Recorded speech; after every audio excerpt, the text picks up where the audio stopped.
La ville de Saint-Denis vous présente Dionysité, le MAG.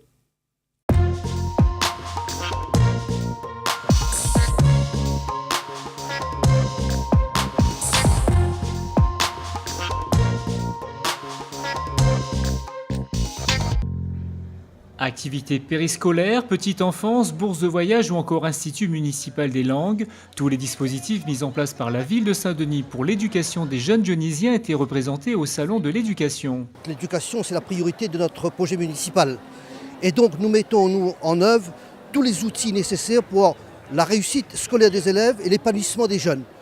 Et à partir de ce moment-là, nous avons un panel d'activités qui a été mis en place qui permettent aux jeunes de pouvoir progresser et d'avoir l'ambition de réussir. La municipalité propose un projet d'éducation cohérent. Pour les plus jeunes, la ville de Saint-Denis inaugure régulièrement des crèches. Ces dernières offrent actuellement 1600 places. Un secteur d'activité propice à l'emploi.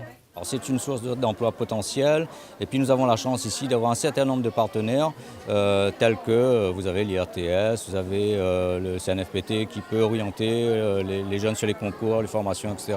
Et donc ce sont aussi nos partenaires privilégiés avec qui on travaille. Et d'autant plus qu'on a des collègues qui sont présents sur les stands ici qui peuvent parler de leur métier. Elle m'a appris qu'est-ce que sont les métiers de le jeu dans les crèches, comment ça se déroulait, quels sont les métiers à faire et ce qui me plaisait.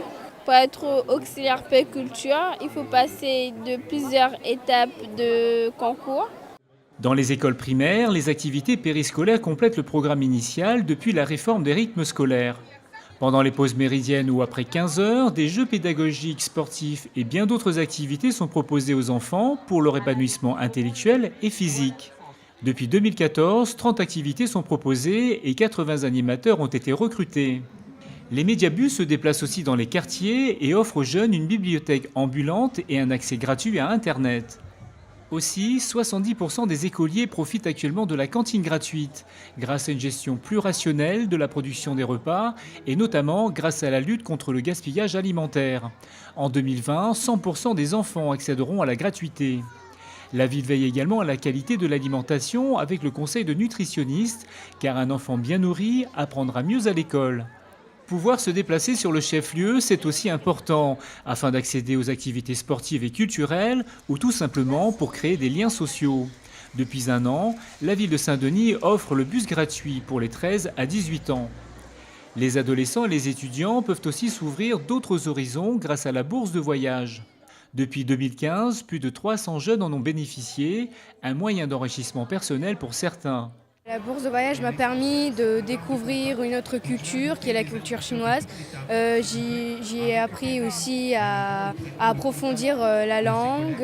J'ai découvert un autre mode de vie et j'ai vraiment adoré, c'était génial.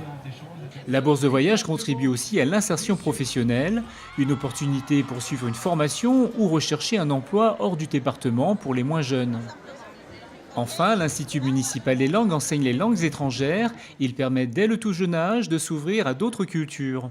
Au Salon de l'éducation, les visiteurs de toute l'île ont pu voir les atouts dont bénéficient les jeunes dionysiens, car la ville de Saint-Denis œuvre pour créer des générations plus ambitieuses.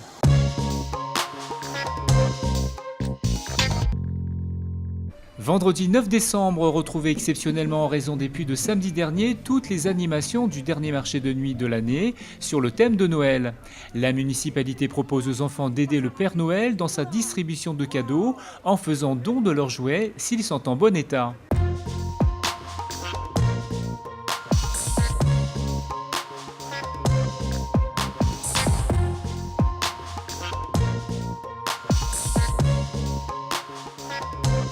La ville de Saint-Denis vous a présenté Dionysité, le MAG.